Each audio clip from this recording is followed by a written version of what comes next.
हाय दोस्तों, मैं हूं राहुल चौहान और आज मैं आपको बताऊंगा माय हीरो अकेडमिया के सीजन 2 की पूरी कहानी। सभी जूनियर हीरोज को यूआई में होने वाले स्कूल फेस्टिवल के बारे में बता दिया जाता है। स्कूल फेस्टिवल में अच्छा परफॉर्म करने से जूनियर हीरोज पॉपुलर हो जाएंगे। यहाँ उराराका इजुको होरीडा को वो सुपर हीरो क्यों बनना चाहती है ये बताती है, और वो ये है कि वो पैसे कमाकर अपने परिवार को एक बेहतर जिंदगी देना चाहती है। ऑल माइट इजुको को बताता है कि वो सिर्फ 1.5 घंटा अपनी पावर को इस्तेमाल कर सकता है, और ये फेस्टिवल इजुको तुम्हारे लिए एक बढ़िया मौका है दुनिया के सामने अपनी पावर दिखाने का। अब सभी जूनियर हीरोज अपनी अपनी ट्रेनिंग करते हैं। अब कुछ दिन बीत जाते हैं और फेस्टिवल वाले दिन ये सभी स्टेडियम में पहुंच जाती है। मिडनाइट चीफ रेफरी है और ये बाकुगो को स्टेज पे आके कुछ कहने के लिए कहती है। बाकुगो यहाँ पे कहता है कि वो ये फेस्टिवल जीतेगा और अब सभी स्टूडेंट्स इसकी बू करते हैं। हीरोज को सबसे पहले रेस में हिस्सा लेना होगा। रेस शुरू होती है, टोडोरोकी अपने आसपास ज्यादातर हीरोज को बर्फ में जमा देता है और इन सबसे काफी आगे निकल जाता है। टोडोरोकी इस रेस की हर एक मुश्किल और रुकावट का बिल्कुल बढ़िया तरीके से सामना कर रहा है और अभी भी पहले नंबर पे बना हुआ है, और बाकुगो उसके ठीक पीछे है। टीचर लोगों ने यहाँ सैकड़ों छोटे छोटे बॉम्ब जमीन में गाड़ रखे थे। इजुको इन छोटे छोटे 20-25 बॉम्ब्स को एक जगह इकट्ठा करता है और एक रोबोट के टुकड़े को अपनी शील्ड की तरह इस्तेमाल करके इनमें ब्लास्ट करता है, और अब इस धमाके से इजुको बहुत आगे चला जाता है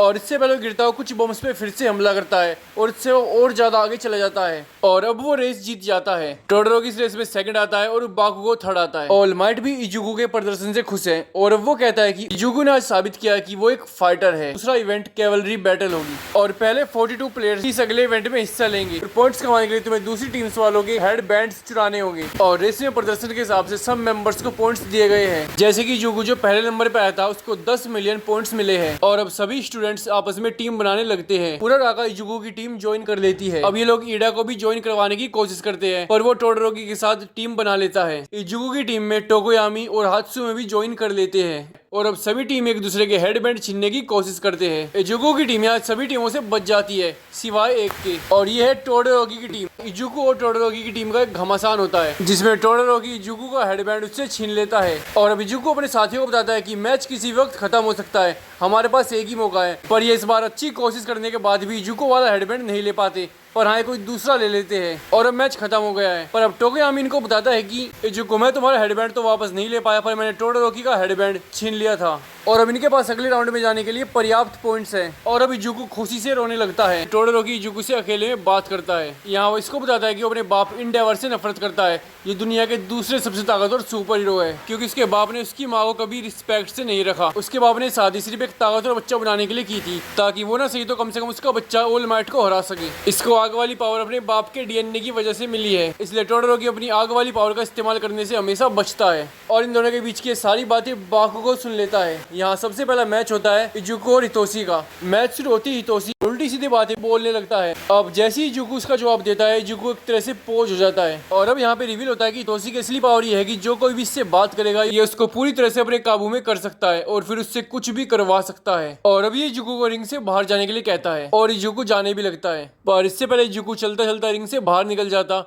और हितोशी जीत जाता। इसको 8 आदमियों की परछाइयां दिखती है और इन लोगों ने इजुको से पहले अपने अपने टाइम पे 1 फॉर ऑल पावर इस्तेमाल की होंगी और अब इजुको की 2 उंगलियां अपने आप से 1 फॉर ऑल पावर का इस्तेमाल करके इजुको को हितोशी के कंट्रोल से बाहर निकाल देती है और अब इजुको हितोशी को बाउंड्री लाइन पे पटकी देके मैच जीत जाता है। और अब अगले मैच में टोडोरोकी स्टेप वाले से लड़ता है और उसको हरा देता है और इससे अगले मैच में इबारा कामेनारी को हरा देती है। और अब ईडा का मैच इस सपोर्ट सेक्शन की गैजेट बनाने वाली लड़की से होता है। 10 मिनट तक ये अपने गैजेट्स को प्रमोट करने के बाद खुद रिंग से बाहर निकल जाती है। इससे अगले मैच में गुलाबी लड़की ढीली पैंट वाले को हरा देती है और अगले मैच में टोकोयामी इस लड़की को हरा देता है और इससे अगला मैच इन दोनों में से कोई किसी को हरा नहीं पाता और दोनों ही एक दूसरे को पीटते पीटते बेहोश हो जाते हैं। और अब थोड़ी देर बाद इन दोनों का एक पंजा लड़ाने का मैच कराया जाएगा और अब अगला मैच होता है बाकुगो और उराराका के बीच और ये बेचारी बाकुगो को टक्कर देने की पूरी कोशिश करती है और एक लंबा मैच चलने के बाद बाकुगो इसको हरा देता है। और अब उराराका के पास उसके बाप का फोन आता है और वो उससे कहता है कि बेटा मुझे तुम पे गर्व है, और अब ये रोने लगती है। और दूसरी तरफ बिजुरो पंजे लड़ाने में टैट्सु को हरा देता है और अब मैच है इजुको और टोडोरोकी का।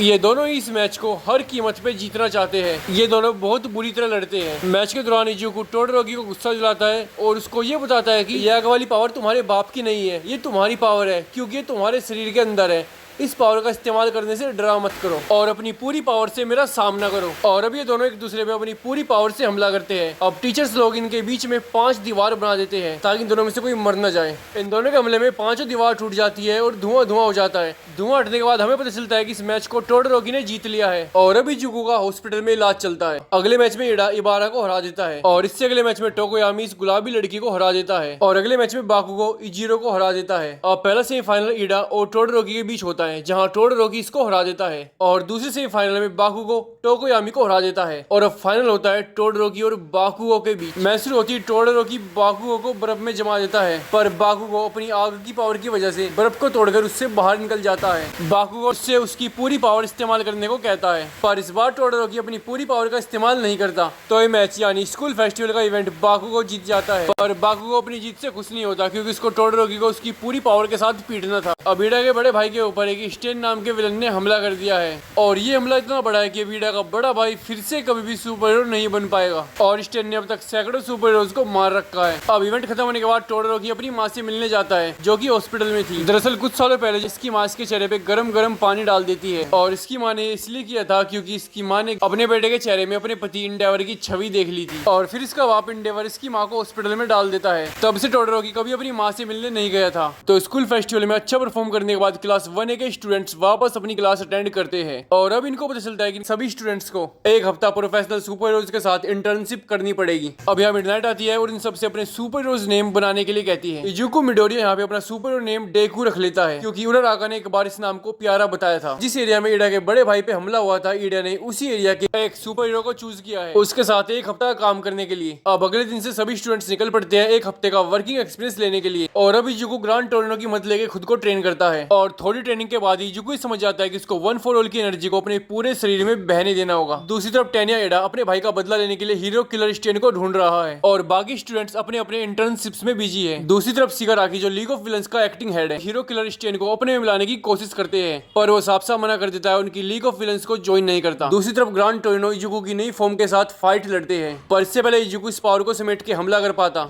वो इजुको के ऊपर लगातार हमला करते रहते हैं। इजुको फाइट के दौरान एक सोफा के नीचे छिप जाता है और एकदम से ग्रांड टोरिनो के ऊपर टूट पड़ता है और वो यहाँ भी बच जाते हैं और अब वो इजुको को लात मार के फाइट भी जीत लेते हैं। पर अब ये इजुको की काबिलियत देख के काफी इंप्रेस हो गए हैं और इनको लगता है कि ये फ्यूचर में एक बड़ा सुपर हीरो बन सकता है और अब इजुको फिर से ट्रेनिंग करने में लग जाता है। दूसरी तरफ हीरो किलर स्टेन होसू शहर में वापस आ गया है और शिगाराकी भी होसू शहर पहुंच गया है और ये 3 नोमूज को पूरे शहर पे छोड़ देता है शहर में तबाही मचाने के लिए। और ये वही शहर है जिसमें टेनिया इडा इंटर्नशिप कर रहा है और अब थोड़ी मेहनत करने के बाद Tenya Iida hero killer Stain को ढूंढ लेता है जो भी किसी लोकल हीरो को मारने वाला था। दूसरी तरफ ग्रांड टोरिनो और इजुको ट्रेन से शिबुया शहर जा रहे होते हैं पर जब इनकी ट्रेन होसू से गुजर रही होती है इनकी ट्रेन पे एक नोमू हमला कर देता है और अब इस नोमू से ग्रांड टोरिनो लड़ते हैं। इजुको होसू शहर में टेनिया इडा को ढूंढता है। दूसरी तरफ टेनिया इडा स्टेन के सामने कुछ भी नहीं कर पाता। अब हीरो किलर स्टेन टेनिया को मारने वाला होता है पर तभी यहाँ पे इजुको पहुंच जाता है जो पूरे शहर में टेनिया इडा को ढूंढ रहा था। इजुको भी यहाँ पे अपनी नई पावर का इस्तेमाल करके हीरो किलर स्टेन को एक जोरदार घूसा मारता है। स्टेन दूर पड़ता है और अभी उसकी तरफ बढ़कर उसको एक और घुसा मारता है। इसी बीच स्टेन ने इसको अपनी तलवार से हल्का सा कट देके इसके खून को चाट लिया है और अभी इजुको मिडोरिया पैरालाइज हो चुका है और यहाँ इडा टेनिया पहले से ही पैरालाइज पड़ा है। दरअसल यही हीरो किलर स्टेन की खास पावर है और अब hero killer Stain Iida Tenya को मारने की कोशिश करता है पर तभी यहाँ पे टोडोरोकी आ जाता है। टोडोरोकी रिवील करता है कि इजुको ने अपनी लोकेशन मुझे भेज दी थी और मैं वही लोकेशन प्रो हीरोज को देकर आया हूँ तो वो भी यहाँ पर किसी भी वक्त आ सकते हैं। और टोडोरोकी यहाँ पे अपनी बर्फ और आग की पावर दोनों को प्राउडली यूज करता है और इस बदलाव में इजुको और टोडोरोकी की फाइट का बड़ा रोल है और टोडोरोकी की माँ का भी जिसने टोडोरोकी को माफ करके उसको आगे बढ़ने को कहा इसलिए इसने अपने पिताजी के साथ इंटर्नशिप में फायर ट्रेनिंग करी और टोडोरोकी ने उन्हें अब तक माफ नहीं किया है।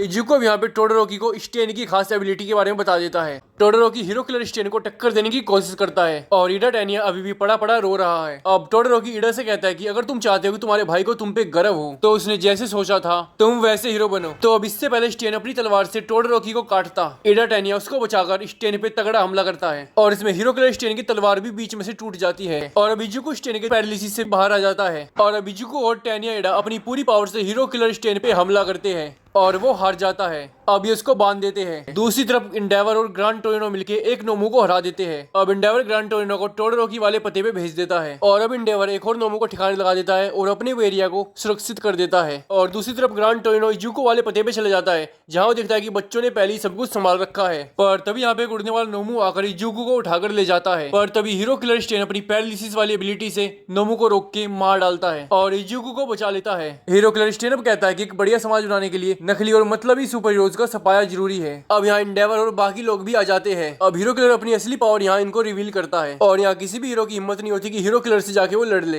हीरो किलर स्टेन अब इनको बताता है कि एक ही असली हीरो है और वो है ऑल माइट और वही डिजर्व करता है मुझे खत्म करना। और अब ये बेहोश हो जाता है तो इसको पुलिस पकड़ लेती है और अब हीरो किलर स्टेन का वीडियो वायरल हो जाता है जिसमें इसने आजकल के हीरोज के ऊपर बात कर रखी है। और हीरो किलर स्टेन को पकड़ने का क्रेडिट मिला है एंडेवर को, क्योंकि कानूनी है कि आपको एक प्रोफेशनल हीरो होना होगा अपनी पावर का खुले में उपयोग करने के लिए। Grand Torino all might say कहते हैं कि हीरो किलर स्टेन का वीडियो वायरल होने के बाद अब लीग ऑफ विलन्स में सैकड़ों विलन्स लोग ज्वाइन करेंगे और इस संगठन को एक नई ऊर्जा मिल जाएगी। अब ये ऑल माइट से कहता है कि मौका मिलते ही तुम इजुको को अपने बारे में और वन फॉर ऑल के बारे में सब कुछ बता दो। स्टूडेंट्स का इंटर्नशिप का एक हफ्ता पूरा हो गया है। अब ग्रांड टोरिनो इजुको से इसका नाम पूछते हैं, फिर ये बताता है उनको डेकू। तो ऑल माइट इजुको से अकेले बात करता है और उसको बताता है कि लीग ऑफ विलन्स का असली मास्टरमाइंड ऑल फॉर वन है और ये किसी की भी ताकत छीन सकता है और किसी को भी दे सकता है और ऑल फॉर वन पावर में से वन फॉर ऑल पावर का जन्म हुआ है और एक टाइम पे देश पे राज करने लगा था और इसका भाई बहुत अच्छा इंसान था पर उसके पास कोई पावर नहीं थी तो इसको भी अपने साथ मिलाने के लिए उसको पावर दे देता है। पर असल में उसके भाई के पास एक फालतू पावर थी और वो थी अपनी पावर किसी और को देने की पावर और ये दोनों पावर मिलकर बनती है वन फॉर ऑल। पर ये फिर भी अपने बुरे भाई ऑल फॉर वन को नहीं हरा पाया।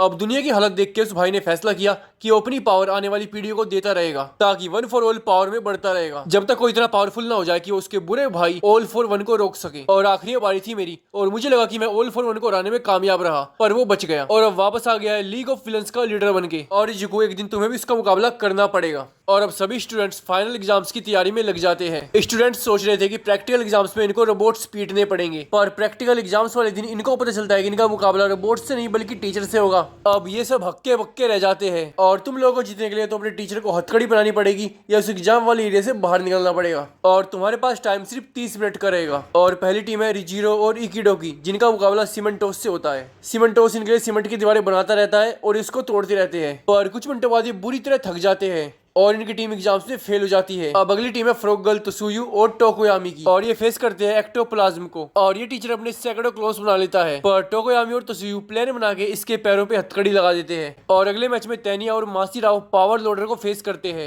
इस मैच में तैनिया मासीराव की एग्जाम एरिया से कूदकर बाहर भागने में मदद करता है और इसी तरह इन लोगों ने भी पास कर लिया है। अब चौथे मैच में टोडोरोकी और मोमो मिस्टर आइजावा को फेस करते हैं। यही इन लोगों के क्लास टीचर है और इनकी पावर है किसी की भी पावर को कुछ वक्त के लिए बंद कर देने की। लोग साथ मिलकर एक तगड़ा प्लान बना के मिस्टर आइजावा को हथकड़ी पहना देते हैं। अब अगले मैच में उराराका और युवा 13th को फेस करते हैं। इस पतली पन्ने वाले टीचर की पावर ब्लैक होल है। उराराका युगा के साथ मिलकर इसको हथकड़ी पहनाकर अपना एग्जाम पास कर लेती है। अब अगले मैच में डैनकी और मीना प्रिंसिपल नेजू को फेस करते हैं और प्रिंसिपल नेजू इन दो मासूम जीवों के ऊपर बिल्डिंग गिरा गिरा के इनको बुरी तरह रुला देता है और ये लोग अपने एग्जाम में फेल हो जाते हैं। अब अगले मैच में क्योका और कोजी प्रेजेंट माइक को फेस करते हैं और प्रेजेंट माइक की पावर है आवाज तो कोजी प्रेजेंट माइक के ऊपर हजारों कीड़े मकोड़े का हमला करवा देता है। वे दोनों भी अपना एग्जाम पास कर लेते हैं। अब अगले मैच में मीजो स्नैप टीचर का ध्यान भटकाता है जिससे तोरू जो कि एक इनविजिबल लड़की है वो मौका देख के स्नैप टीचर को हथकड़ी पहना देती है। अब अगले मैच में हंटा और मिनेटा मिडनाइट को फेस करते हैं। मिडनाइट अपनी पावर का इस्तेमाल करके हंटा को सुला देती है। अब मिडनाइट मिनेटा का पीछा करती है तो मिनेटा हंटा की टेप से बना एक मास्क पहन लेता है ताकि मिडनाइट की खुशबू का उस पर असर ना हो और अब उसके ऊपर बॉल फेंक के मारने लगता है और इससे होता है कि मिडनाइट का चाबुक एक पत्थर पे चिपक जाता है और अब मिनेटा मौका देख के हंटा को लेके एग्जाम एरिया से बाहर चले जाता है। और अब फाइनल मैच में इजुको और बाकू को ऑल माइट को फेस करेंगे पर ये लोग बिल्कुल भी टीम वर्क नहीं करते तो मौके का फायदा उठा के ऑल माइट दोनों को पीटता है। अब ये दोनों यहाँ से बच के गली में छिपते हैं जहाँ प्लान बनाते हैं ऑल माइट को साथ में रहने का। अब ये दोनों सीरियसली ऑल माइट से लड़ते हैं और ऑल माइट दोनों की हड्डी पसली एक कर देता है। यहाँ इजुको ऑल माइट के ऊपर पूरी पावर से हमला करता है और मौके का फायदा उठा के बाकू को लेके एग्जाम एरिया से बाहर निकल जाता है।